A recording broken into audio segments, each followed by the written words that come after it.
It's time for today's travel and cruise industry news. With the latest from travel and cruises around the world, here's your host, Chillie Falls. Hey, good morning and welcome to Travel and Cruise Industry News Podcast. On this, what is today? January the 22nd. It's been a crazy busy morning for me, folks. Anyway, it's Monday Travel and Cruise Industry News. Welcome aboard. This is a stuffed show today. There's a ton of stories, and a lot of them carry over from the weekend. A lot of stuff happened this weekend that were minor and not major enough for me to do a special show, but you carried it all over. Man, I got a full show today.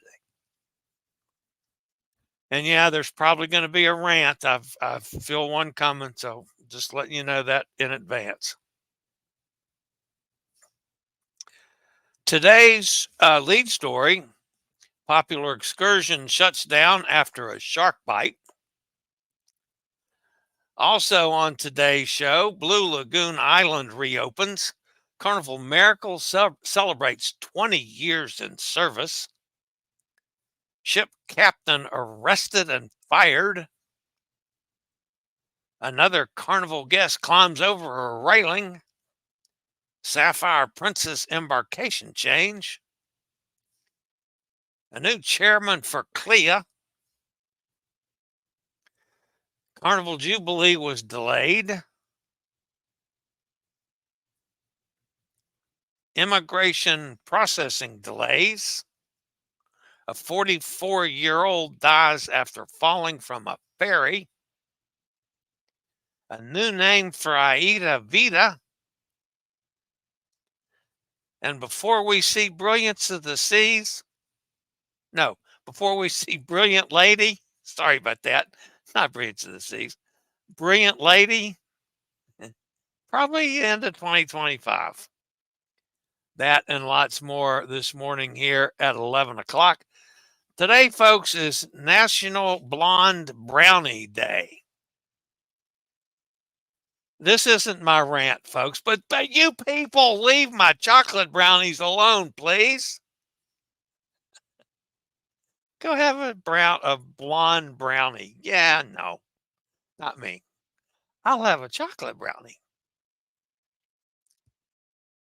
If you're listening by the podcast, you can always access the podcast via my blog, which is accessadventure.net, or wherever you get your podcast from. Just search for Travel and Cruise Industry News, and up pops the Fat Travel Guy. All right. Two announcements. First, tonight at 7 o'clock, I'm doing another live stream for the Epic group. If you want to jump in just to be there, come on.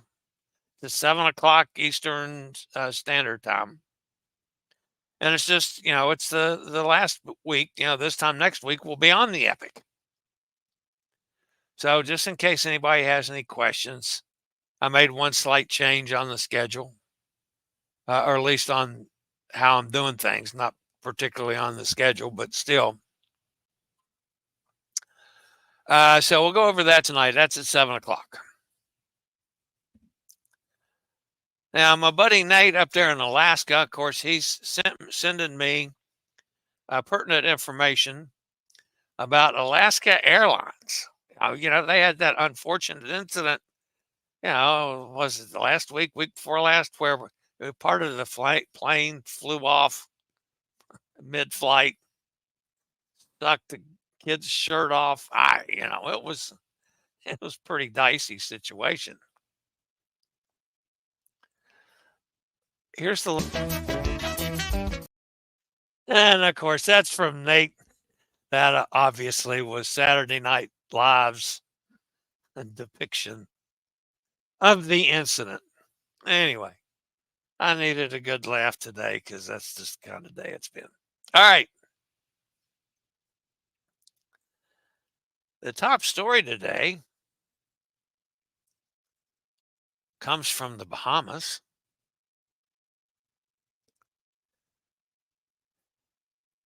Swimming with sharks. is a very popular excursion for cruises to Nassau.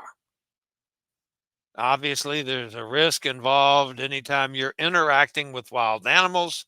One family learned the hard way after their young son was bitten by a shark during a shark tank expedition.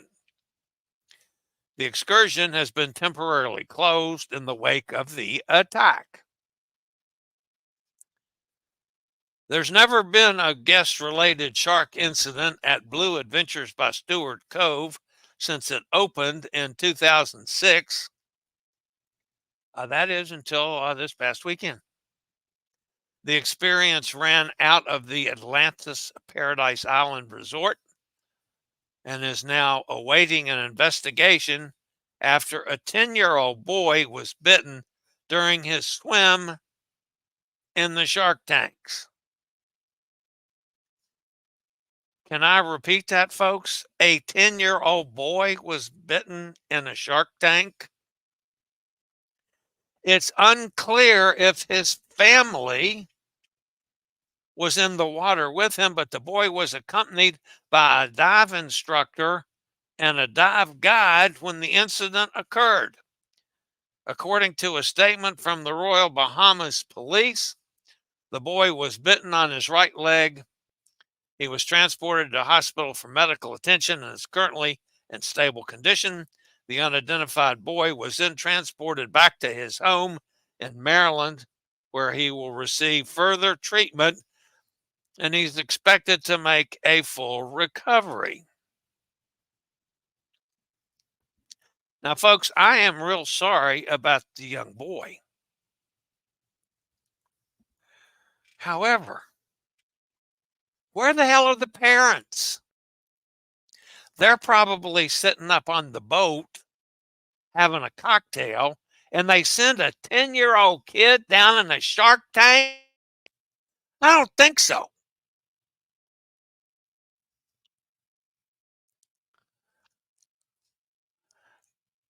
Back in the day before I got so fat, I've done some diving, quite a bit of diving, as a matter of fact. I spent one summer living off of scrubbing barnacles off the bottom of boats. I've been in the water with sharks several times, but I was like 20 years old, and I knew what to do in the case that a shark came anywhere near me.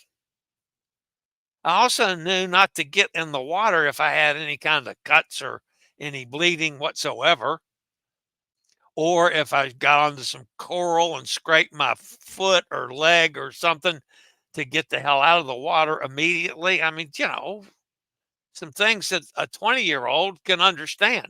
What is a 10-year-old doing down there with sharks on a shark excursion?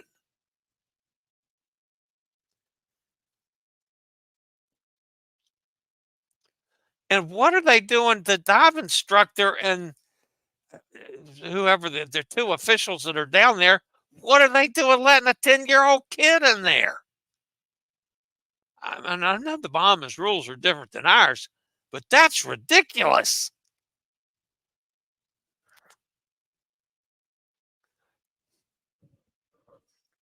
Personally, I think the parents should be charged. We'll see if what comes out of the investigation. Probably nothing. Speaking of investigations, the popular shore excursion destination Blue Lagoon Island is officially reopened for visitors following a comprehensive review of policy, staff training, marine fleet maintenance, and other protocols after the tragic incident of December 2023. Additional training has also been held beyond required exercises, and the destination is ready to welcome visitors once again. Yeah, they haven't made any money for 2 months. So they're going to start bringing people back, probably in the same boat with the same maintenance that flipped over last time. not real happy with Excursion people right now. All right, I'll be back with a whole bunch more stories after a quick break from one of our network sponsors.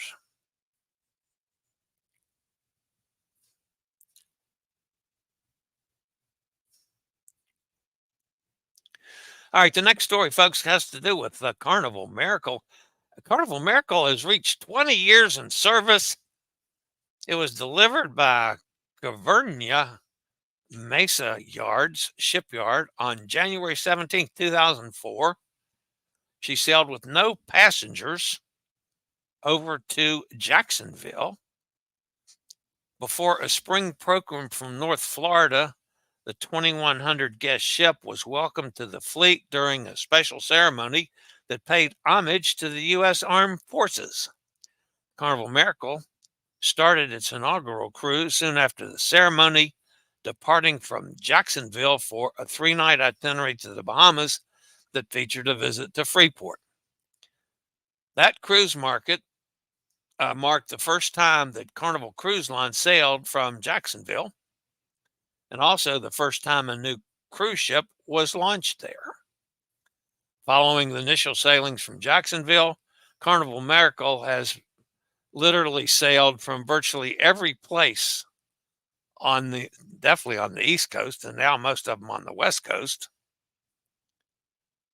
The Miracle was slated for China in 2017, and that never happened. The operation was initially postponed to 2018 before being dropped altogether a few months later. Currently, Miracle's based on the West Coast. The Carnival Miracle is offering 4 to 15-night cruises to Hawaii, Baja, and the Mexican Riviera, departing from Long Beach.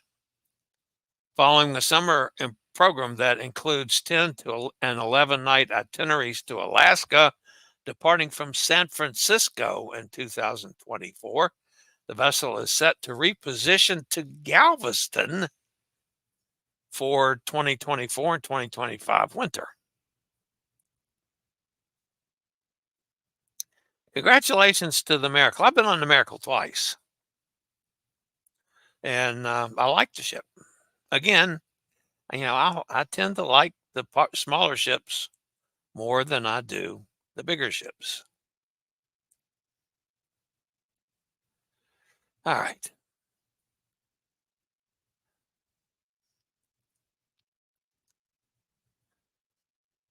The master of the container ship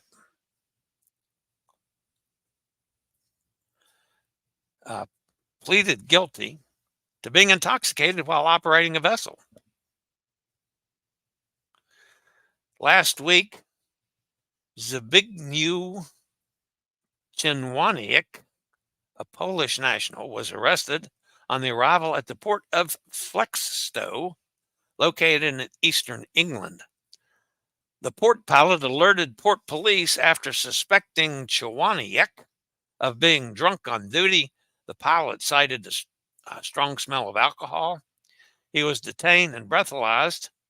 The breathalyzer test showed Chwaniak was nearly 4 times over the legal limit. He'll be sentenced at Crown Court in February. He surrendered his passport and was released on conditional bail. Chwaniak was captain of the 960-foot MSC Roshni V, which arrived from the port of Antwerp, Bruges. MSC said his master's contract was terminated. Well, I hope so. All right.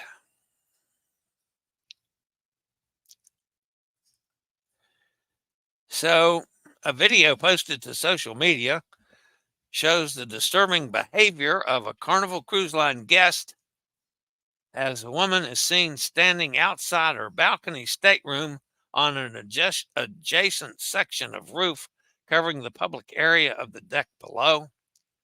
The short 18-second clip, and by the way, I could not access that. It's been taken down for some reason.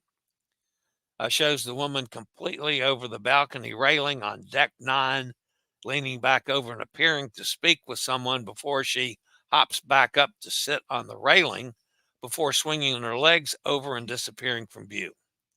Another passenger is seen 2 decks higher, peeking over another balcony to watch the antics. This type of behavior is a clear violation of Carnival Cruise Line's code of conduct, which prohibits unsafe behavior. The incident occurred on the Jubilee. Now, here's what I think should happen. Obviously, they're on this. They know about where it is. They're probably closing in on who it was, as they can tell exactly where the cotton picking cabin was. I think Carnival needs to find out who it is and ban that person from ever sailing again. And folks, if you're thinking about going on a cruise and want to do something that stupid, don't go. Stay at home and go back your car over your foot or something equally as sensible. Man.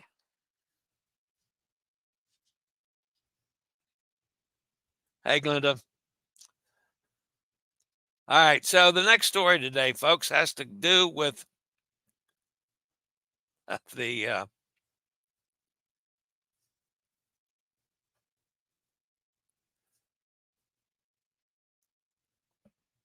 Sapphire Princess.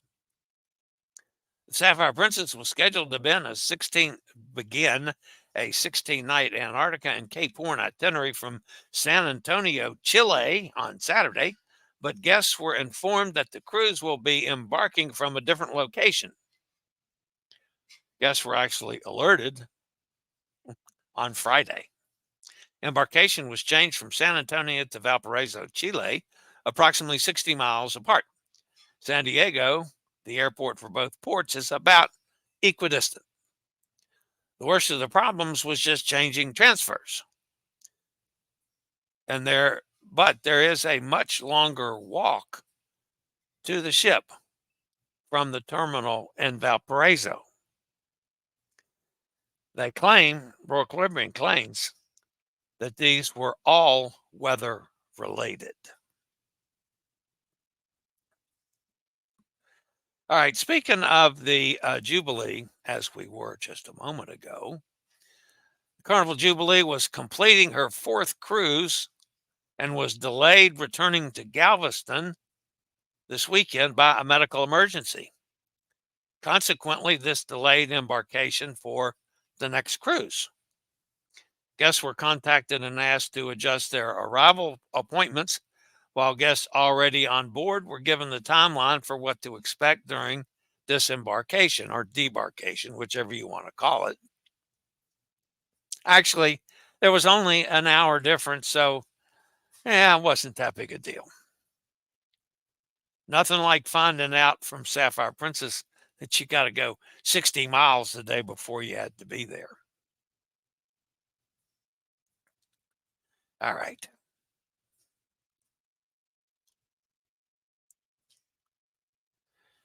Let's see. What else do we have here this morning?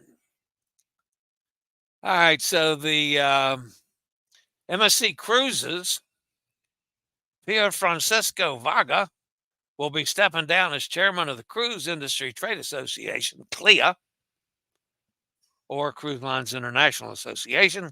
The longstanding chairman has been instrumental in guiding the cruise industry through the pandemic.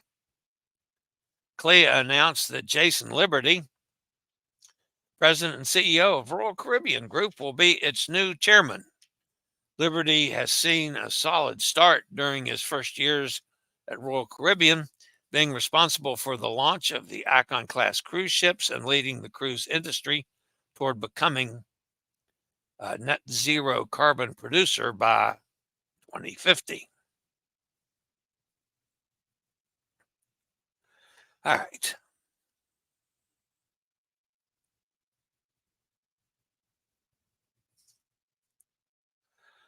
The next story today, folks. Passengers booked for cruises On the Royal Princess were informed of changes to their travel plans. Princess Cruises has issued a letter advising that due to extended immigration processing times for disembarking guests from previous voyages, the departure times for upcoming cruises from Sydney, Australia have been delayed by 2 hours. This adjustment affects guests on at least 2 Royal Princess cruises, one departing February 5th and the other February 18th. The revised schedule now includes 6 p.m. departure from Sydney instead of the originally planned 4 p.m. Consequently, check-in for these cruises will now commence at 3 p.m. Guests with pre-cruise arrangements through Princess Cruises will be guided accordingly, while those with independent travel plans are advised to arrive at the pier according to the updated check-in times. The delay in the Royal Princess schedule is primarily attributed to extended immigration processing for disembarking guests from the prior cruise. This situation is likely complicated by the ship's dual embarkation points. They sail from Sydney and they sail from Auckland. So the problem is actually, typically these kind of problems are caused by New Zealand. This is actually caused by Australia. Since the 2 cruises run simultaneously on Royal Princess, and they're both 13-night cruises ending in Sydney and then sailing on to Auckland and ending in Auckland. So the guests that boarded in Auckland need to get off the boat in Sydney and clear Australian customs and get back on the boat. That just adds a layer of complexity to the immigration process. There is speculation that recent changes in Australia's immigration procedures could affect other cruise ships as well.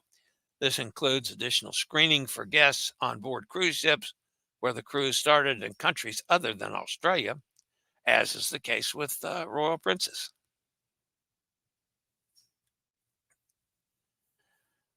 So, the next story, folks, a tragic incident unfolded near Liverpool as a 44-year-old man hailing from North Wales. It's the wrong picture, by the way, folks. Sorry about that, because this is a serious story. Tragic incident unfolded near Liverpool as a 44-year-old man hailing from North Wales fell from the Sterna Estrad ferry during its journey from Belfast to Birkenhead. Following the incident, lifeboat crews conducted a 3-hour search. The individual was subsequently airlifted by a Her Majesty's Coast Guard helicopter and transported to the hospital by ambulance. Regrettably, the man succumbed to his injuries shortly after arrival at the hospital.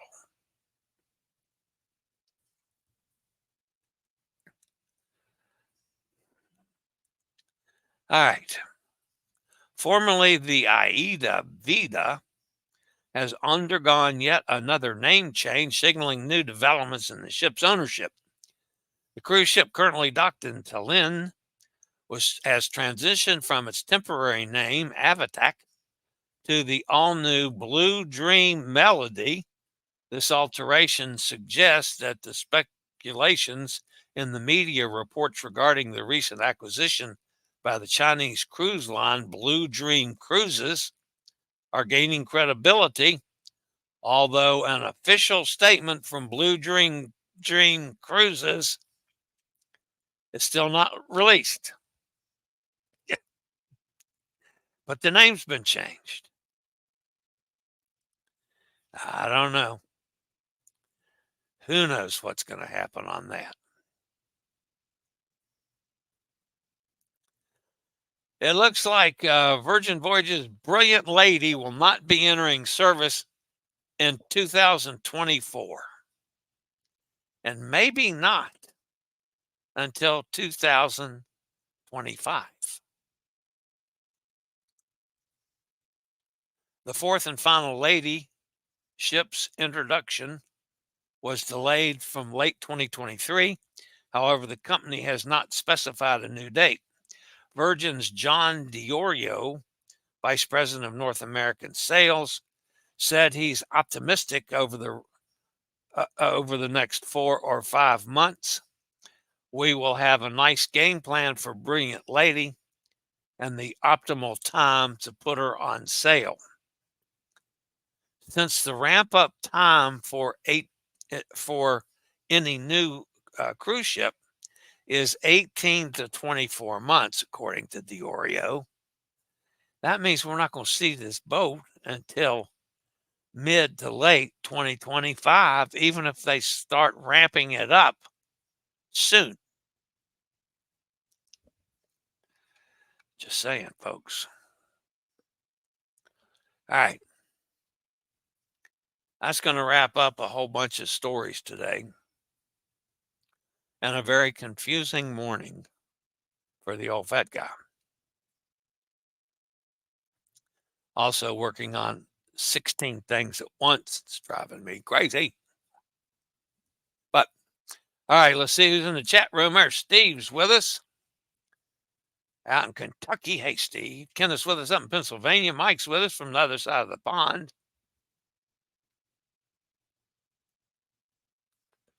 Jubilee World says, hey, glad to have you with us. Gretchen says, good morning, everybody. No, we're not talking. This looks to me like crap. So let's see if I can get out of that. Looks to me like I'm being photobombed, and it won't let me get out of it. Huh. I used to be able to do that. I don't know why I can't do that. Anyway, that obviously is not anybody for our travel and cruise industry news. Katie's with us. Good morning on my lunch hour. 5 days and counting till Icon of the Seas. There's Hot Air Tom. Robert's with us. Good morning, Robert. There's Gary, older than dirt. Good morning, Gary. Dennis with us. Hey, Dennis. MSC cargo ship with a drunk captain was at the UK port of Felixstowe. Did I say it wrong? Felixstowe. All right, thanks, Mike. Amy's with us. Hello, Amy. Dennis says,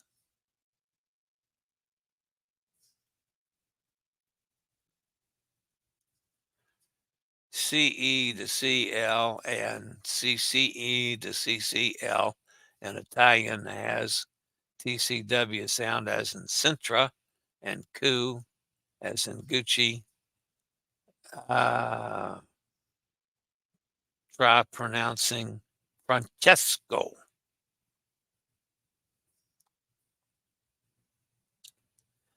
Francesco. Is that better? Then it's saying hello to everybody. Block Lovely. It's a bot and not even visible in my chat. Well, that's what I was going to do was block, but for some reason it's starred and doesn't give me, like Gretchen, for instance, up above that, it gives me a chance to put a user in timeout or ban a user and delete their comments. But for some reason, it does not let me do that on this one. And I'm not sure why.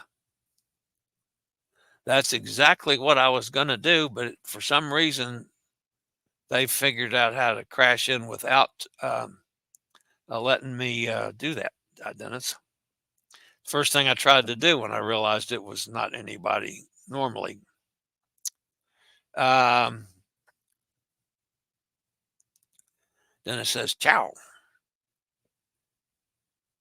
Roger's with us from Jacksonville, talking about Jacksonville a little today. C, yeah, not CL. Oh, CI. Okay, I'm sorry. I was again. Tomorrow I go to get my glasses ordered.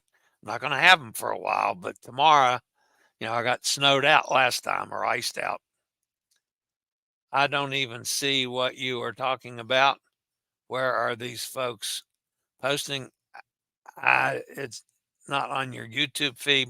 I'm assuming it's coming out of Facebook or something that I don't have control of in the chat room. Says starred one, but it does not let me delete it, I don't think. Let me go back up here. Oh yeah, no, nope. It doesn't give me the option to do that, guys. I tried it. And it's obviously somebody that's crashed in. A sex bomber. I'm glad it doesn't show on y'all's feed. Shows on mine. Our son Sam has a scuba diving business out of Augustine. Oh yeah. I love scuba diving. I just don't like a 10-year-old in a shark tank. There's just something about that one that just went all over me. Caentro. Caentro. Chaintro.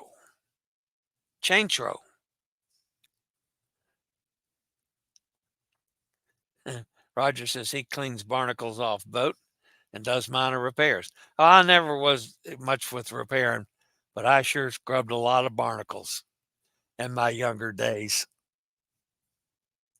I mean, back then, you had to pay for air, and it wasn't the cheapest hobby in the world. So quite often, I was working on Marco Island and doing construction work, and one of my the gentleman I worked with, we'd take off. We had a weekend off. We'd take off and sail around Key West and come up on the quay size and go from marina to marina to marina and hire out the people to scrub the bottoms of boats. That's how we paid for all that and made some extra money on the side too. Let's see here. The bot is blocking everyone from seeing it. You're confusing the C in Spanish, which is S sound as in San Francisco. Okay. Thanks, Dennis. Jamin Watson, hello. First time joining this fine feed.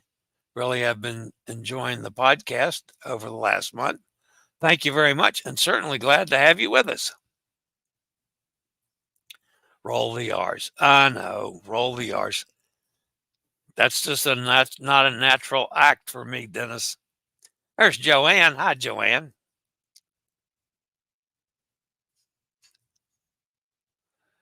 Roger says, when did your dad start working for the Boston Red Sox? That would have been in like 50 maybe. And he was there from 50 until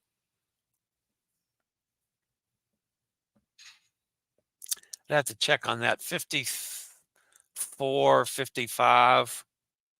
I can't remember exactly, but Williams had started and Jensen had started. And let's see if I can remember all those guys I used to run around underfoot of. Milton Frank Bowling, two brothers.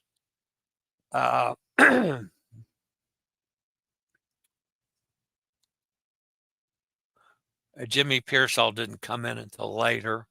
Sammy White was the catcher.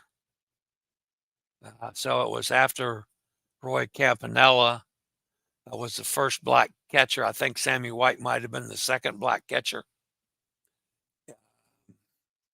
Gene Conley was a pitcher for the Red Sox who also played for the Boston Celtics.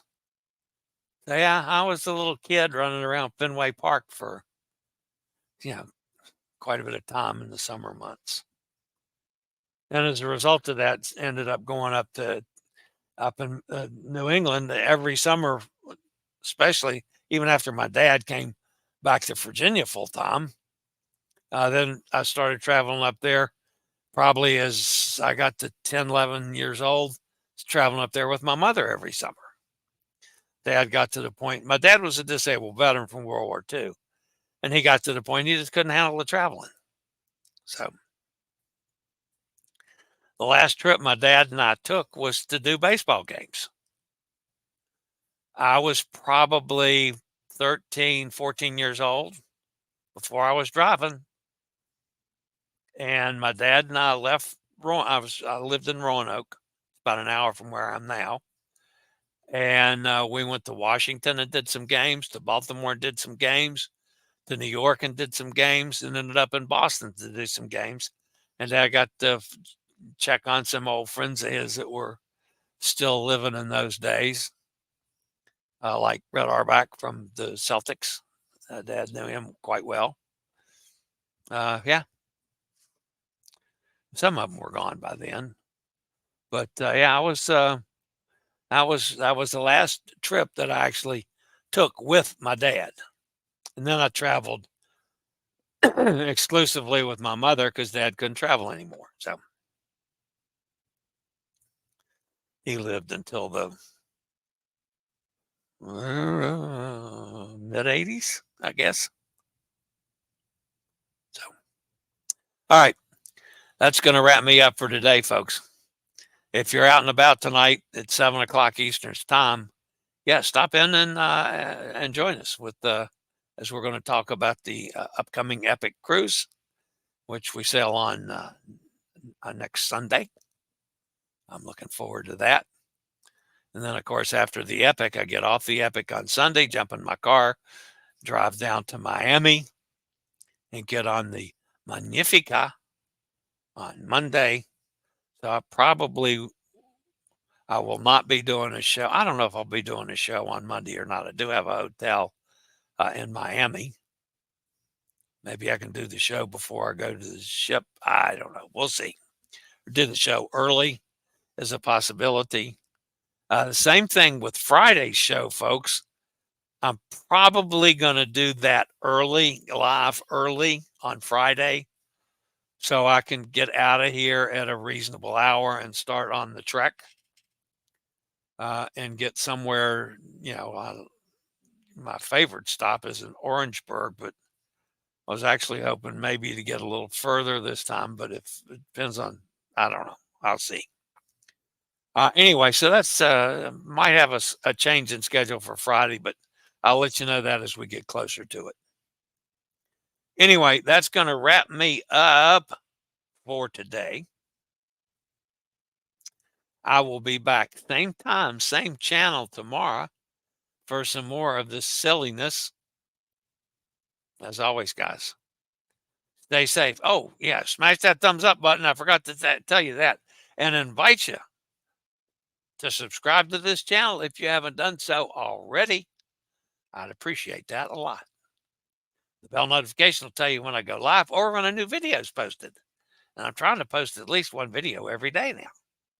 So we'll see how that goes. Anyway, thanks to the people at Saturday Night Live for letting me steal their clip for today's show.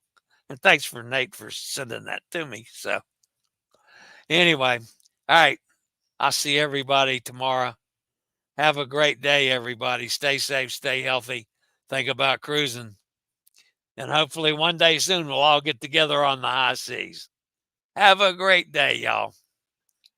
I regularly post videos on all facets of the travel and cruise industry. So if you like to keep up with the latest in cruise ships, ports of call, cruises themselves, Chillie chats, and travel and cruise industry news, just hit the little subscribe button in the lower right-hand corner, hit the bell notification so you'll be notified when a new video is up or we go live.